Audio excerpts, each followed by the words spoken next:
네, 오늘 2부는요. 블록체인은 결국 사람이 중요하다라는 모토로 업계의 CEO나 개발자분들을 스튜디오에 모셔서 그들이 추구하는 블록체인 철학과 기술, 또 신념들을 핵심 질문 10가지로 명쾌하게 풀어보는 블록체인 Q10 시간입니다. 오늘 저희를 찾아주신 블록체인은요.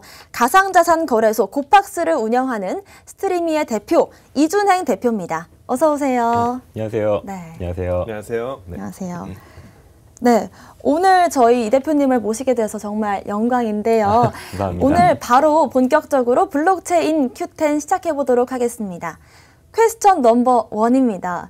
제가 대표님의 이력을 쭉 보다 보니까요. 하버드에서 역사학을 전공하셨다라는 게 먼저 눈에 들어왔거든요.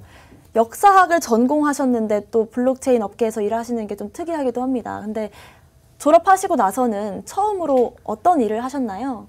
예, 처음으로는 맥킨지라는 컨설팅 회사가 첫 직장이었고요. 네, 맥킨지요. 네. 졸업하고 한 1년 동안은 뭐 좀 여행도 하고 뭐 시험 공부도 하고 뭐 이것저것 좀 탐색하는 시간 갔다가 어떻게 하다 보니까 이제 맥킨지에 딱 들어가게 됐고 근무하는 시간이 뭐 한 2, 3년 그렇게 길지 않았는데요. 네. 근데 뭐 짧은 기간 동안 뭐 다양한 나라들의 뭐 다양한 섹터들 경험하면서 세상에 할 일이 진짜 많구나 뭐 그런 거 배우는 시간이었던 것 같습니다. 네. 하버드생도 다르지 않네요. 네. 저도 약간 뭔가 동질감을 느끼기도 하고 외고 출신이시라고 들었습니다. 네, 맞습니다. 문과생이신데 네. 비트코인은 조금 문과생과는 거리가 멀다라고 개인적으로는 생각하는데 네. 어떻게 처음 인연을 맺게 됐고 또 첫인상은 어땠나요?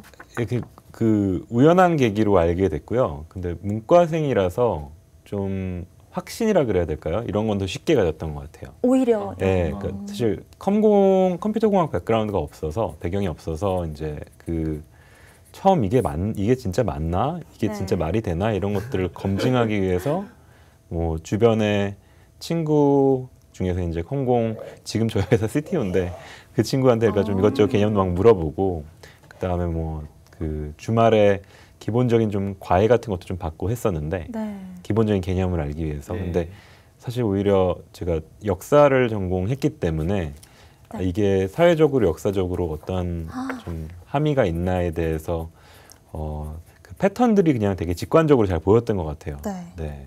그래서 뭐 첫인상이었다라고 하면은 그야말로 되게 신묘했죠. 그러니까 약간 빠져들어가면서 이거 너무 대단한데 이거 어떡하지? 근데 이제 딴 거 하기 힘든 정도? 네. 완전 그렇죠. 빨려 들어가셨군요.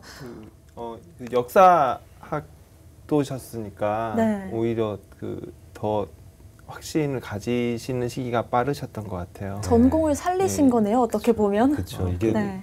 약간 무슨 옛날에 중세에 보면은 종교에 대해서 아무도 질문을 안 하다가 15세기 네, 때쯤 질문을 그죠? 하잖아요. 근데 이게 돈이라는 거가 어떤 건지 이 개념이 뭔지에 대해서 이제 질문을 하게 하고 그 본질에 또 대해서 그쵸. 결국은 프로토콜이라고 하는데 그 프로토콜이 결국은 규약 같은 거잖아요. 네. 나랑 너랑 어떻게 어떤 믿음 체계를 네. 공유하고 그 룰대로 트랜잭트를 하겠다는 뜻인데 이제 그런 개념도 되게 신기했고 그 다음에 이제 자산군적으로도 발행인을 특정할 수가 없다는 게 어떤 증권법 테두리 안에 이건 자산군인데 네, 그렇죠. 이제 증권의 테두리 안에 들어갈 수가 없다 보니까 이거는 또 새로운 자산군이 되겠다. 그러니까 이런 부분도 근데 이 패러다임 자체가 굉장히 대중 참여적이고 개방적이고 수평적이고 하다 보니까 21세기의 어떤 패러다임이랑 되게 잘 맞잖아요. 맞습니다. 그게 이제 감이 딱 오는 거죠. 네. 이게 그러니까 역사를 기술도 재밌고요. 네. 전공을 하신 분들이 오히려 믿기가 저도 더 쉽다고 생각해요. 오히려요. 네. 그 전반적인 흐름이나 화폐가 결국 신용 기반으로 형성이 되는 거고요. 저희가 뭐 돌덩이가 돈이라고 믿고 썼잖아요. 과거에는 그랬죠. 그랬고 네. 저는 이과 쪽인데 네. 오히려 저는 뭐 확실한 지 몇 년 안 됐어요. 아 정말요? 네. 자고 일어나면 없어질 수 있다라고 생각했는데 오히려 저도 확신하게 된 계기가 그 역사와 그런 것들에 대해서 공부를 하면서 금융의 역사라든가 인류의 역사 그런 쪽을 공부하면서 오히려 그쪽 공부를 하면서 오히려 확신하게 됐어요. 알겠습니다. 처음에 만난 건 우연한 계기였다, 우연한 기회라고 하셨지만 2017년에 가상자산거래소 고팍스를 운영하시기까지 그 역사가 좀 보이는 것 같습니다. 2017년에 고팍스를 이제 창립을 하셨습니다. 어떤 확신이 이렇게 고팍스라는 회사를 또 만들기까지 했나요? 얘기가 사실 조금 긴데요. 이거는 네.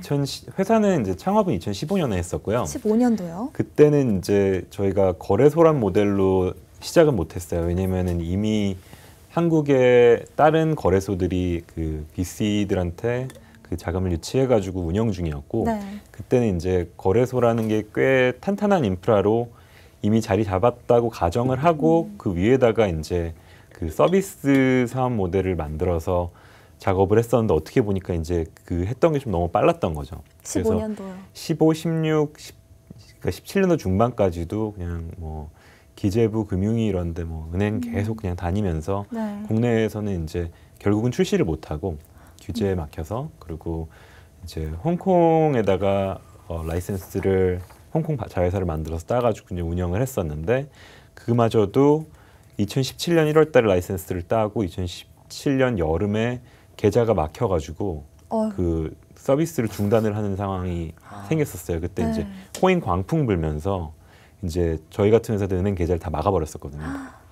그래서 이제 그랬었고 근데 어떻게 보면 다행히 2016년도에 여름에 그 당시에 이제 제일 큰 지금도 존재하는 거래소인데 비피넥스라는 그 외국 거래소가 네. 해킹당하는 사건이 있었었고요. 큰 사건이었죠. 네, 저희가 근데 사실 원래 그 만들었던 제품은 개발이 그 2016년 여름에 거의 이제 완료가 되는 상황이었었고 그래서 이제 다음에 뭐를 할까라고 고민을 할 때 그리고 저희가 이제 또 거래소를 쓰다 보니까 네. 이게 인프라로서 많이 부족하다.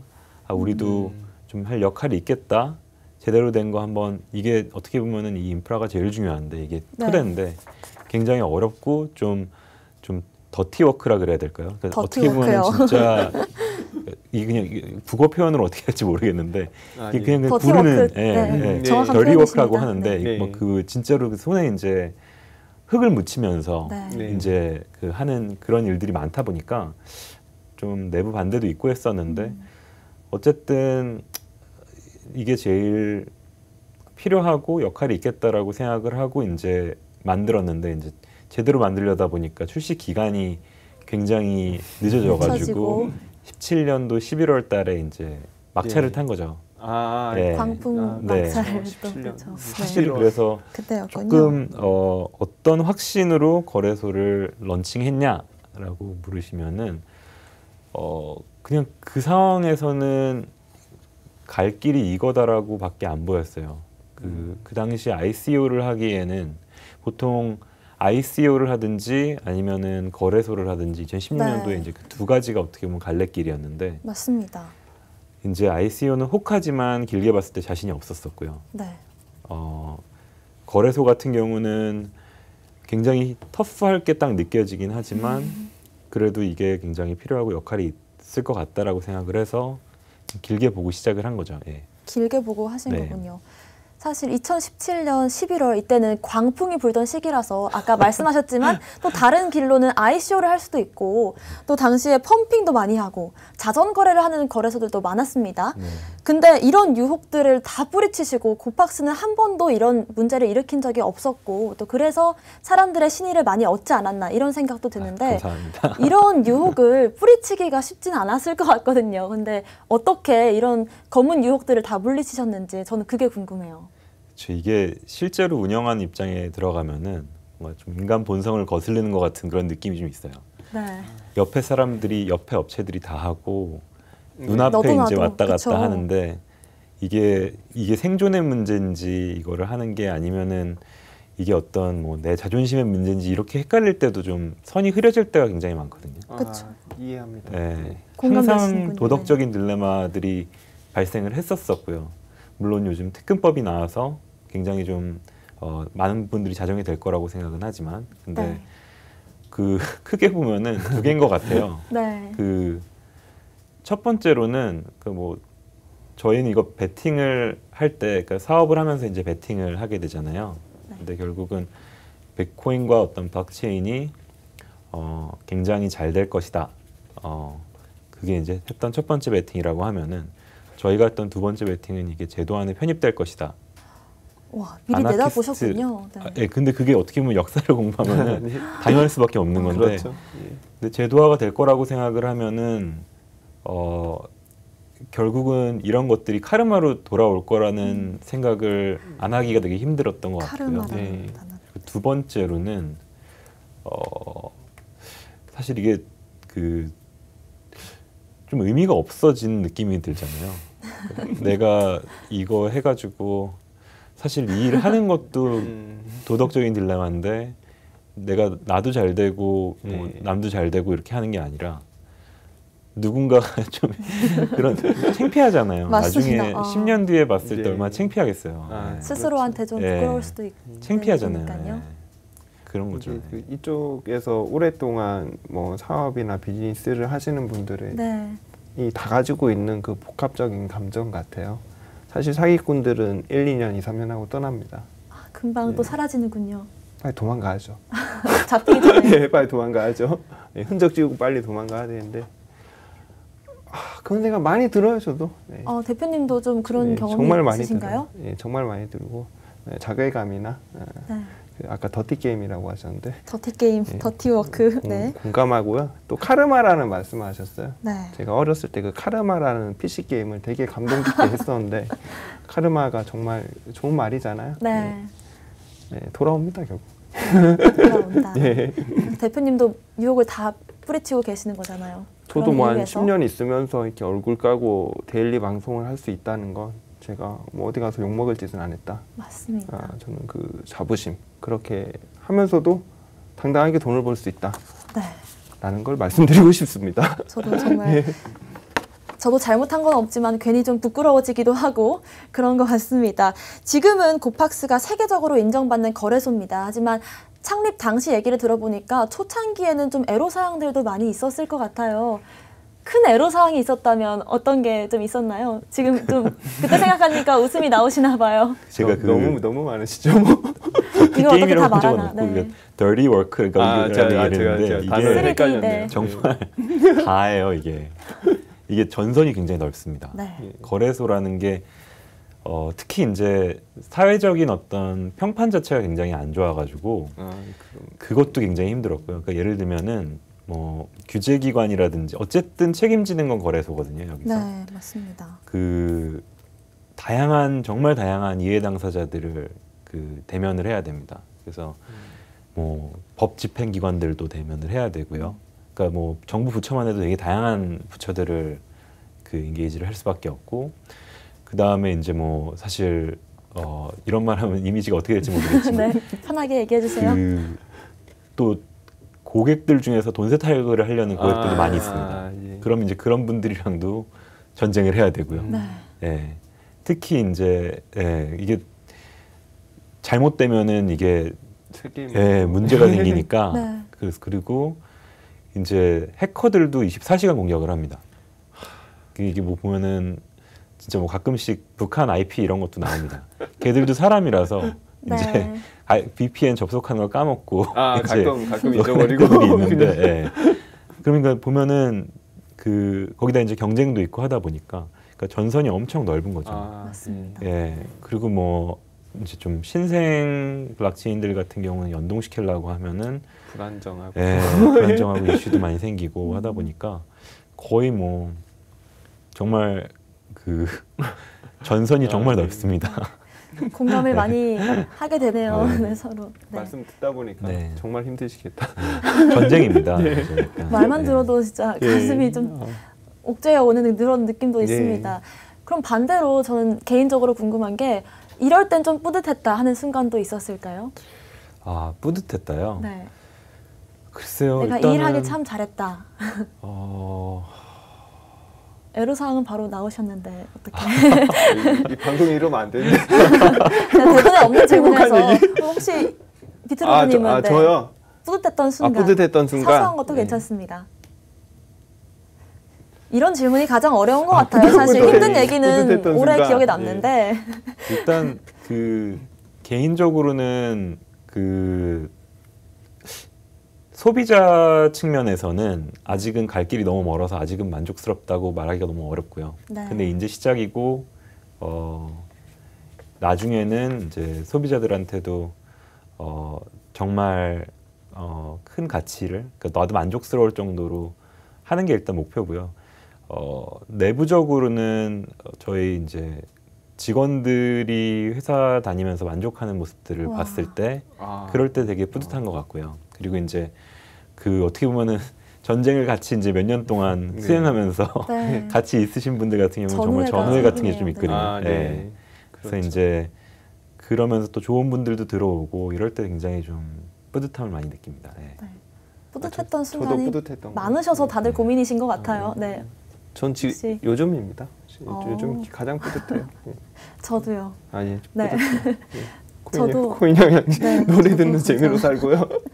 그래도 30대를 좀 많이 코인 쪽에 보냈었는데 제가 생각했던 가치가 증명이 되는 시기가 요즘인 것 맞습니다. 같아서 뿌듯합니다. 네. 블록체인 Q10 오늘은 스트리미 이준행 대표와 함께하고 있습니다. 퀘스천 넘버 6입니다. 고팍스는요 현재 세계가 인정하는 한국 최고의 거래소라는 슬로건을 사용하고 있는데요.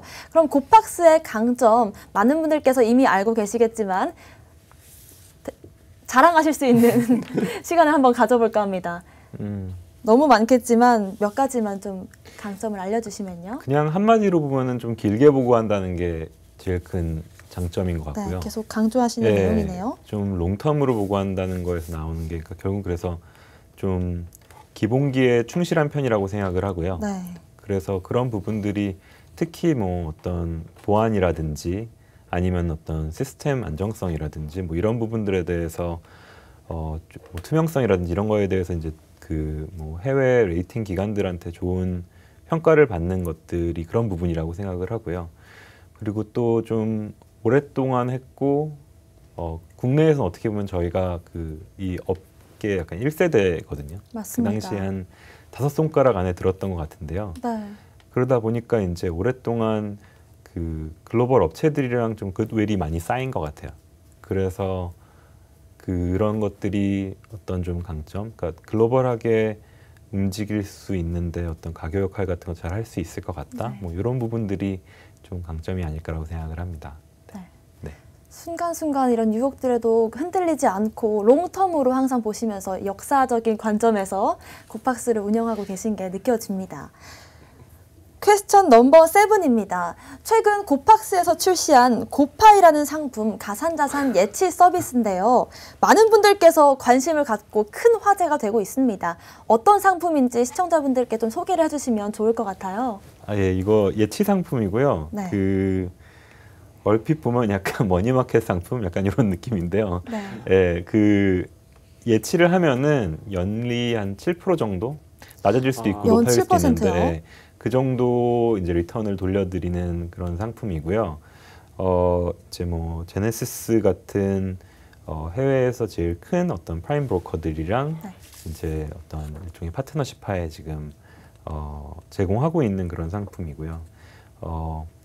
그래도 되게 이때 굉장히 고파이 반응 봤을 때 되게 뿌듯했습니다. 저희가 네. 뿌듯했던 순간. 사실은 네. 그 어떻게 보면 이제 여력이 없어서 마케팅을 막 강하게 신경을 하거나 못 그런 썼는데. 상황은 아니었는데 그리고 사실은 지금까지 거래소들이 어떤 좀 신뢰가 있다, 안전할 것 같다 이런 것 때문에 사람들이 거래소에서 거래를 하지 않고 네. 되게 맞습니다. 그 어떤 이벤트. 기회가 있다, 이벤트가 있고 이벤트. 예, 그 뭐 진짜 뭐 펌프앤덤핑이라든지 예. 아니면 되게 오퍼튜니스틱하게 이렇게 네.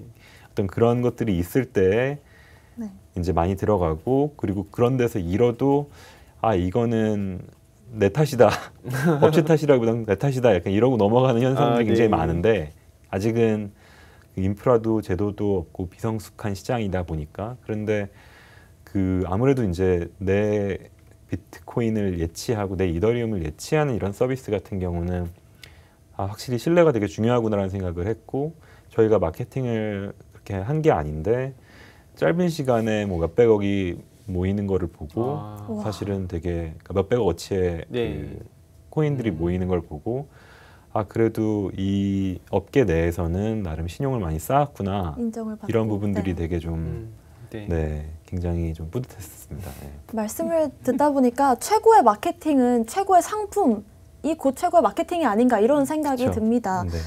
그럼 수익을 제가 개인적으로 궁금한 게 연 7%의 7%? 수익을 아, 네. 어떻게 돌려받는 건지 비트코인으로 받게 되는 건가요? 네, 비트코인으로 아, 받게 됩니다. 비트코인으로 네. 받게 되는 거죠. 관심이 가는데 저도 한번 네, 자세히 알아보겠습니다. 그 비트코인을 여러 가지 코인을 맡길 수 있는 건가요? 일단은 이제 안정적으로 나와 있는 네. 상품이 이제 비트코인이랑 네. 그러니까 이더만 이더리움. 있는 네. 상태고요. 네. 이제 뭐 제네시스라든지 이제 저희 그 외국 그 기관들 프라임 브로커들이랑 네. 얘기를 하면서 뭐 안정적으로 거래 상대방 리스크 없이 그 제공할 수 있는 것들이 늘어나면은 그 상품 제공 어퍼링을 좀 늘려나갈 생각입니다. 아, 네. 고파이 모바일 앱에서 확인 가능하다고 하니까요. 많은 분들 관심 가지실 거라고 믿습니다. 블록체인 Q10 퀘스천 넘버 8입니다. 올 3월부터 특금법이 시행이 됩니다. 이 특금법이 시장에 어떤 영향을 미칠 건지 많은 분들께서 궁금하시는데요. 대표님의 생각은 어떤지 좀 듣고 싶습니다. 아 정말 다행이죠. 네. 네. 이거라도 미리 선견지명이 있어서 있으셨잖아요. 네. 예, 좀 다행인 것 같고 그래도 이제 어느 정도의 시장을 좀 정리시켜주는 역할을 하게 될 것 같고요. 적어도 이제는 그 아주 기본을 안 지키는 데들 같은 경우는 이제 퇴출이 되게 돼 있으니까 어느 정도 네. 좀 정화가 이루어질 것 같고 그리고 아직 멀었지만 어떻게 보면은 개인적인 그 거래소를 운영하는 업체 대표 입장에서도 그 리스크가 좀 줄어든 거나 마찬가지라고 저는 보고 있습니다. 이게 아이러니하게 이런 기본적인 제도나 규제들이 많아지면 많아질수록 이제 저희 같은 경우는 그렇죠. 책임도 명확해지면서 이제 권한까지 생기는 거니까요. 네, 그런 부분들이 좀 다행인 것 같습니다. 네. 이게 또 가격은 어떻게 영향을 미칠지 사실 저는 개인 투자자로서 궁금하거든요. 네. 특금법이 시행되면 이게 좀 긍정적인 영향을 줘서 가격이 좀 오를지 아니면은 오히려 사람들의 어떤 불안 심리가 좀 작용을 해서 떨어질지 이런 것도 혹시 예측을 해주시면 좋을 것 같아요. 일단 특금법을 국내 현상으로 바라보면은 그러니까 이 그냥 국내 현상만으로 바라보면은 이게 가격에 주는 역할은 미미할 거라고 생각은 하는데요. 네.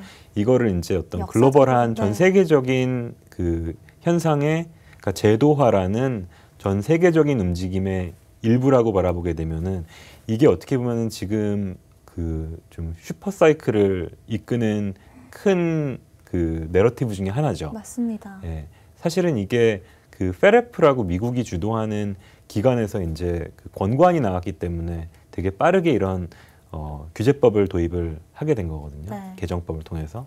근데 사실은 이 제도화라는 움직임이 우리나라에서만 일어나는 게 아니라 이제 뭐 선진국이라든지 동남아 국가들이라든지 물론 이제 최근에 뭐 인도나 나이지리아나 이런 데서는 이제 중국처럼 배닝을 하긴 했지만 금지를 하긴 했지만 그래도 이 어떻게 보면은 자유주의 어떤 그 이제 페레프 회원국들 사이에서는 보편적으로 이제 도입이 되고 있는 제도화되는 또 움직임의 네. 일부다 보니 예.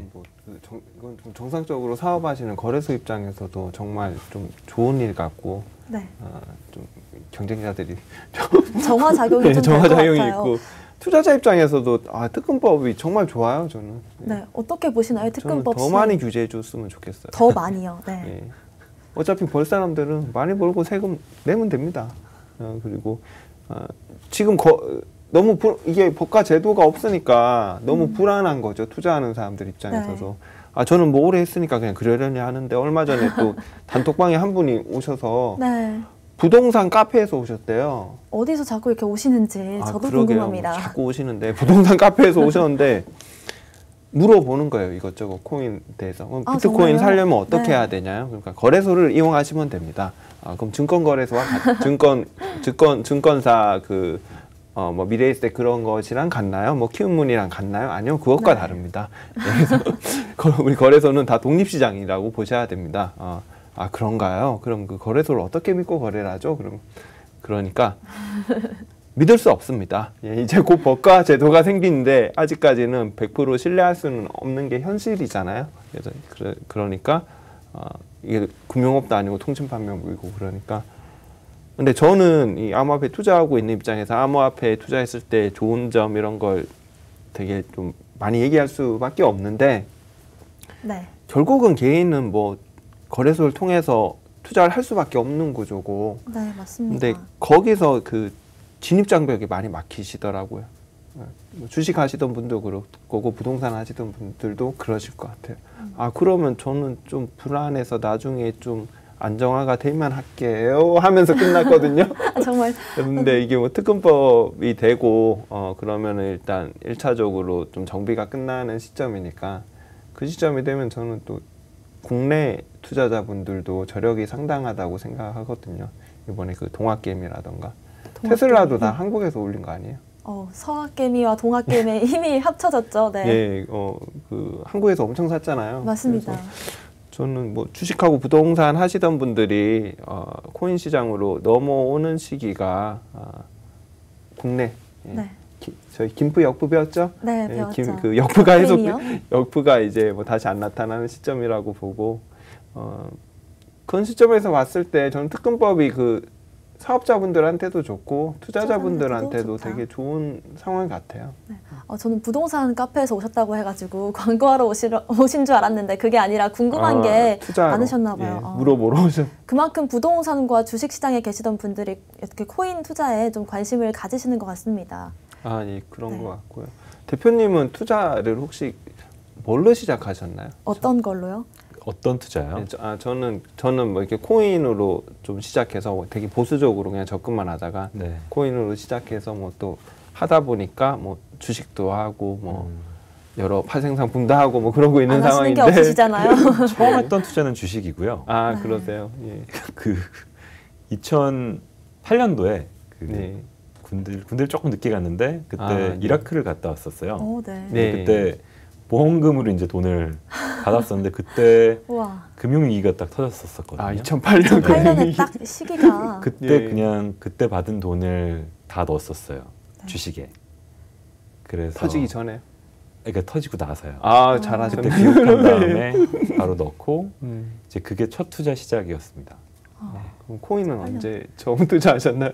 코인은 14년에 처음 알게 돼서요. 네. 14년 말부터 뭐 좀 적금 붓듯이 이제 조금씩 네. 조금씩 계속 넣었었습니다.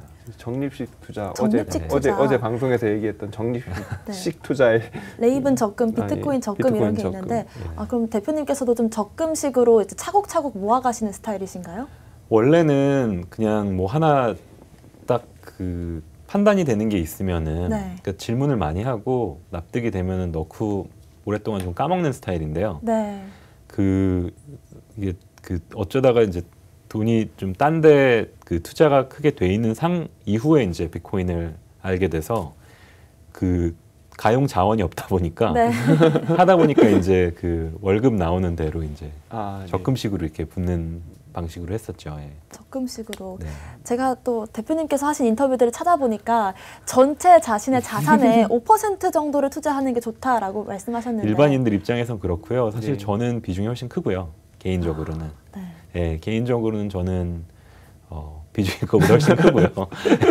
근데 일반적으로 5% 넘어가면은 힘들어 하시더라고요. 근데 네. 이게 네. 변동성이 너무 크다 보니까 그 고수가 아닌 일반 어떤 개인들이 그 이 심리를 감당을 해내질 못해요. 맞습니다. 어제도 보셨죠. 잠깐 예. 이렇게 큰 조정이 한번 훅 오니까 다들 네. 많이 불안해 하시더라고요. 그렇죠. 그럴 수밖에 없는 것 이게 뭐 같아요. 개장 폐장도 없으니까 또 이게 절제가 안 되면 항상 막 신경이 여기 가 있을 수밖에 네. 없거든요. 2017년 또 18년을 겪어보신 분들이라면 어제 좀 놀라지 않으셨을 것 같기도 한데 이제 막 시작하신 분들은 좀 네. 당황스러우셨을 수도 있을 것 떨어진 같고요. 것도 아니죠, 사실. 사실 약한 조정이라고 말씀하셨는데 조정이라고도 할 수 없나요? 조정이라는 건 뭐 5% 며칠씩. 10%그 정도가 조정이고 좀 그 하락이라는 건 한 20-30%. 네. 그렇죠? 일일이 하면 뭐 안 되겠죠. 5%도 안 떨어졌어요. 비트코인 기준으로. 맞습니다. 상승장의 중기예요 지금. 예? 그, 상승장의 중기다. 예, 요새는 조금 네. 방송에서 말을 편하게 굉장히 옛날에 분위기가 있다 보니까 네. 보수적으로 얘기를 하는데 네. 그 5천만 원 선, 5만 불 선 얘기를 네. 했었거든요. 네. 근데 이게 아마 5,400만 원 정도네요. 네, 그러니까 한 5만 불 선을 옛날에 얘기를 했었었는데 한 5만 불까지는 상승 영역이 있다. 네. 근데 이게 어떻게 보면은 그 한 지금 정도 선이 이제 어떻게 보면 좀 뉴 버튼, 그 새로운 어떤 밑을 바닥, 형성을 네. 할 것 같고요. 이제는 이 위로 랠리가 계속 되긴 할 거예요. 네. 근데 다음에 떨어진다라고 하면은 이 언저리로 이제 회귀할 겁니다. 지금 가격대가 뉴 버튼. 네, 뉴 떨어지더라도 버튼을 지금의 형성할 지지를 거라고 받을 저는 것이다. 보고요. 네. 예, 그리고 지금이 상승장으로 보면 한 중기 정도 된다고 보는데 이번 사이클이 굉장히 깁니다. 네. 예. 혹시 어느 정도 사이클을 생각하고 계신지도 여쭤봐도 될까요? 일단은 제일 보수적으로 얘기를 하면 올해 한 연말까지는 네. 상승 사이클이 갈 거로 보고요. 근데 중간에 당연히 이제 침체기 떨어지는 기간들이 올 수도 있는데요. 네. 결국은 한 이 정도 금액에서 회귀를 할 거고 그 순간적으로 진짜 억대 이상으로 튈 수 있죠. 네. 네, 저희가 순간적으로.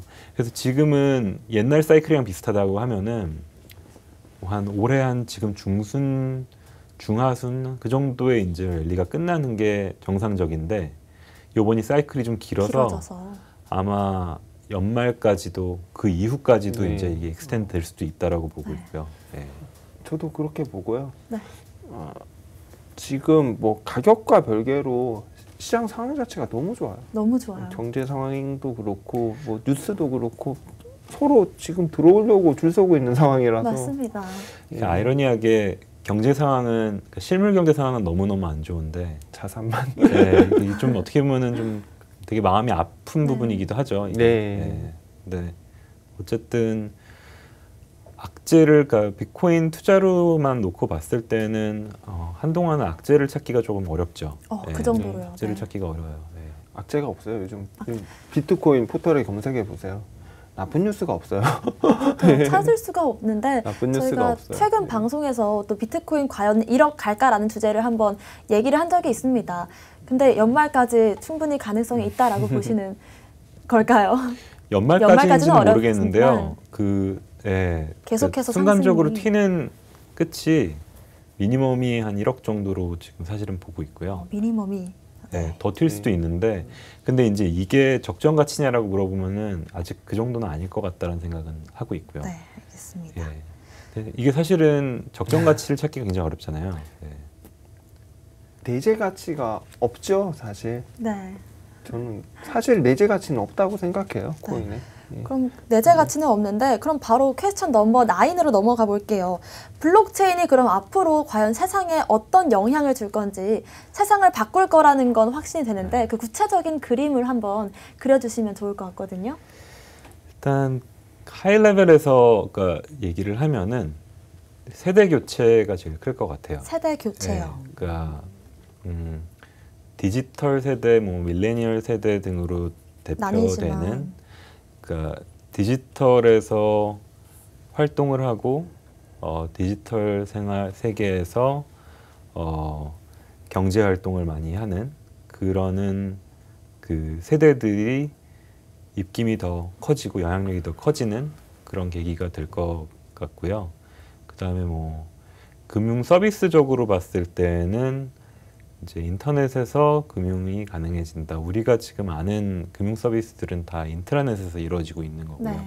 근데 인터넷에서 금융이 이루어진다는 뜻은 뭐 그러면 정보나 어떤 미디어가 그러니까 뭐 유튜브나 이런 인터넷이 정보나 네. 미디어업에 했던 것과 비슷한 거를 이제 금융에서 한다라고 생각을 하면 됩니다. 그러니까 굉장히 다양한 금융 상품들이 나타날 거고 뭐 굉장히 그 빠르고 프릭션이 줄어들 거고 네.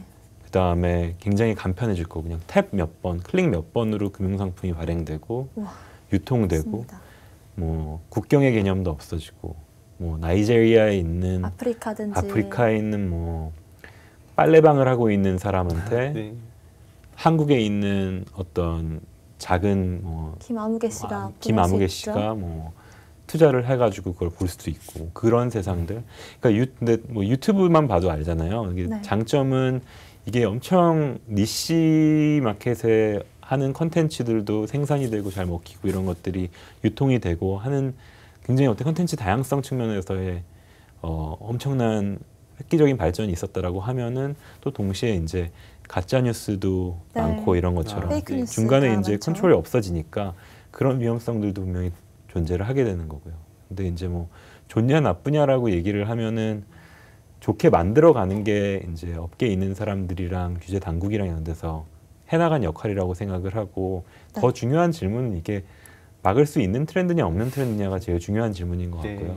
답은 예, 좋게 될 수도 있고 나쁘게 될 수도 있는데 좋게 만들어야 되고 네. 왜냐하면 막을 수가 없으니까 그냥 이게 기본적인 그냥 입장이라고 생각하시면 될 것 같습니다. 네, 마지막에 이제 업계에 있는 사람들 또 그런 분들이 하는 역할이 중요할 것이다라고 하셨는데 그럼 거래소와 또 관련 사업들을 하시는 CEO의 입장에서 앞으로의 행보 또 계획 이런 것들이 궁금합니다. 네, 일단은 이게 원래는 스타트업을 시작할 때 거래소를 안 했으면 이런 생각을 안 했을 것 같긴 한데요. 네, 이 거래소를 하게 되면서 이게 일종의 인프라업이란 거를 하면서 느꼈어요. 좀 금융업이랑도 비슷하고요. 네. 인프라업, 금융 인프라업이라고 얘기를 하는 게 되게 적절한 것 같은데 그렇게 되면은 결국은 다양한 이해 당사자들이랑 계속 소통을 해나가면서 네, 뭐 운영적인 측면뿐만 아니라 서비스적인 측면뿐만 아니라 이제 제도적인 측면에서도 다양한 의견들을 개진을 하고 얘기를 하면서 좋은 룰들, 좋은 토양을 만드는 역할을 이 산업이 꽃피울 수 있게 좋은 토양을 만드는 그런 역할을 해야 된다고 생각을 하고 있고요. 그래서 네. 그런 일환으로 이제 뭐 협회 임원직 같은 것들도 그냥 계속 하고 있는 거라고 이해를 하시면 될 것 같고 내부적으로 얘기를 하는 거는 그러니까 뭐 인터넷이 뭐 인포메이션 슈퍼 하이웨이를 만든다고 막 옛날에 얘기를 했었었잖아요. 뭐 정부에 막 고속도로를 깐다 뭐 이런 하이웨이, 얘기들을 2000년대 초반에 네. 많이들 했었는데 네. 90년대 후반, 2000년대 초반 이거는 어떤 가치에 전 세계랑 연결되어 있는 어떤 그런 슈퍼 하이웨이를 만드는 일이라고 생각을 하고요. 예, 그거를 잘하자 이렇게 내부적으로는 얘기를 하는 그런 상황입니다. 네, 이렇게 소통을 계속해가면서 블록체인 시장의 토양을 만드는 역할을 하겠다라는 포부까지 들어봤습니다. 오늘 블록체인 Q10 10가지 질문들을 한번 나눠봤는데요. 오늘 좀 어떠셨나요? 예, 제 말이 너무 많았던 것 같아요. 아닙니다. 네. 다 하나하나 좋은 얘기를 예, 해주셨는데 네, 들어주셔서 감사합니다. 네. 네. 들어주셔서 감사하다. 네. 오늘 이충 대표님은 한번 얘기 나눠보니까 어떠셨어요? 네. 뭐 저는 이준행 대표님 같은 분들이 마음 놓고 하고 싶은 거 다 할 수 있는 상황이 빨리 됐으면 좋겠어요. 여기 제가 대본을 보니까 마지막 질문이 네, 이 나라 블록체인 발전에 공헌을 할 것 같으시냐? 저 이준행 대표님이 이 나라 블록체인에 공헌할 걸로 보이시나요? 라는 질문이 있는데 이미 공헌하신 겁니다. 이런 분들은 공헌 안 하셔도 돼요. 예, 이미 지금까지 정도를 지키면서 사업을 하신 것 자체가 엄청나게 공헌하신 거고요. 앞으로 이제 하고 싶은 거 다 할 수 있는 법과 제도가 빨리 정비되길 기원합니다. 네. 법과 제도로 이런 분들이 더 마음 편히 일하실 수 있는 상황이 받쳐졌으면 좋겠다라고 하셨습니다. 블록체인 Q10 오늘은 가상자산거래소 고팍스를 운영하시는 스트리미 대표 이준행 대표님과 얘기 나눠봤습니다. 저희는 내일 이 시간에도 더 많은 유익한 정보들로 다시 찾아오겠습니다. 네, 여러분 감사합니다.